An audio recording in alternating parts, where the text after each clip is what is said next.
You hear me now? All right, cool. For those of you who do not hear me, we're going to do this again. This is Hurricane Ian.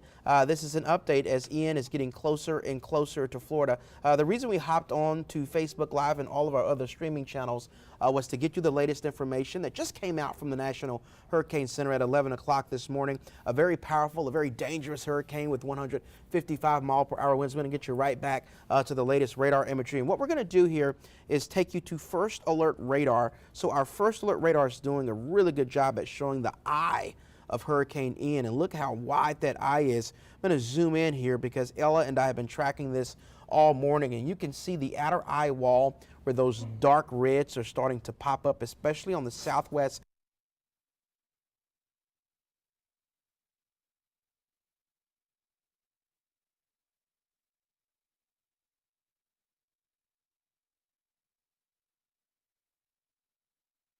Charlotte.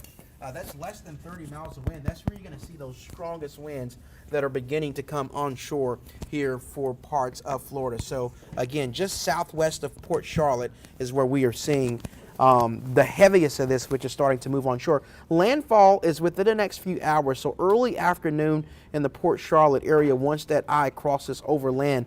But as you can see, even before landfall, they are already starting to see the impacts from Hurricane Ian as this dangerous hurricane moves toward the north and east.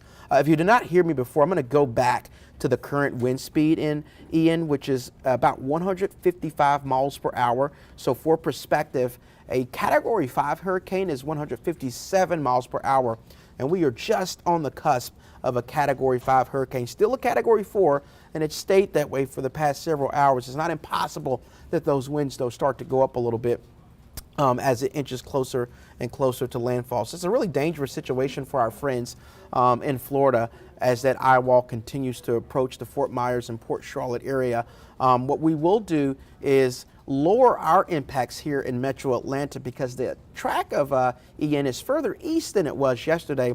And that's good news for us because that means that even though we will still see impacts, it won't be nearly as dangerous as what we were forecasting earlier this week. So I'm going to get you back to our high resolution forecast model, which has been doing a really good job at picking up on what you can expect here in North Georgia. As you can see, Thursday is completely dry in North Georgia, but as we go into Friday, that's when the light rain will start to move in. So Friday morning, as you go to work, it will still be completely dry in Metro Atlanta. For Friday afternoon, it's still dry. So East Georgia, as we get into Friday afternoon, that's where the light rain will start to pick up for you from Athens to Edenton down toward Macon. Light rain Friday afternoon, and that's basically going to move from southeast to northwest throughout the course of the day. So as you are coming home from work, some light rain will be possible in Metro Atlanta, but it won't be heavy. Heavier rain possible from Athens to Edenton. This is Friday evening. As you're coming home from work or if you have any evening plans, you can see where the heaviest rain is definitely east of Metro Atlanta, but light rain possible Friday night. We dropped the first alert for Friday because in Metro Atlanta, the heaviest rain won't really move in until Saturday morning. So you will see light rain Friday, but it won't be that heavy. So that's the story for Friday. Now, Saturday, you can see that rain continues.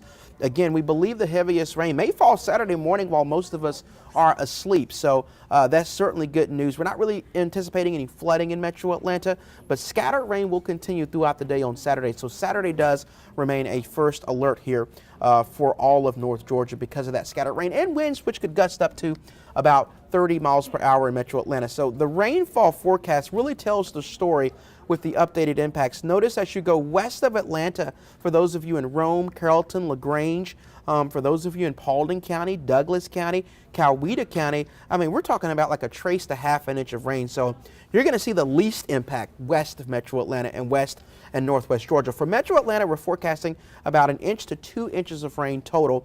This is from Friday night through Sunday.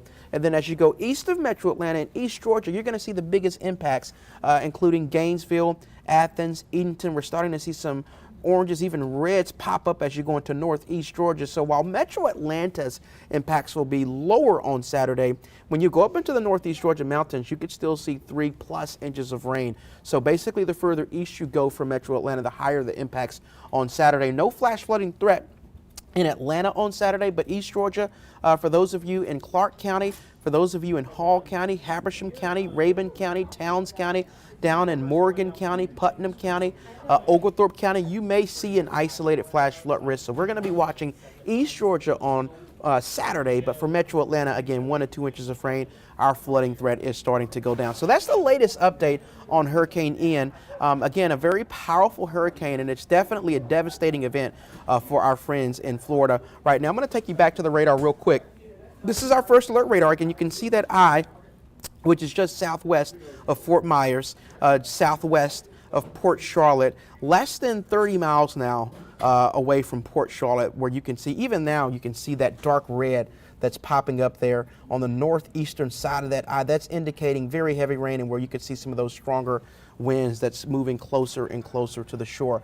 So landfall within hours here early on Wednesday afternoon, when we're expecting Ian to make landfall near Port Charlotte. We're going to keep you up to date on Ian right here on Facebook, on YouTube, on all of our social channels, and on the news at noon. So make sure and continue to follow us. We'll keep you up to date throughout the day. We're also going to do some additional updates in the First Alert weather app. So make sure and download that, because as the information changes in Florida and here in North Georgia, we'll make sure and get that info to you right away. So more on Ian throughout the course of the day. Until next time, we'll see you soon.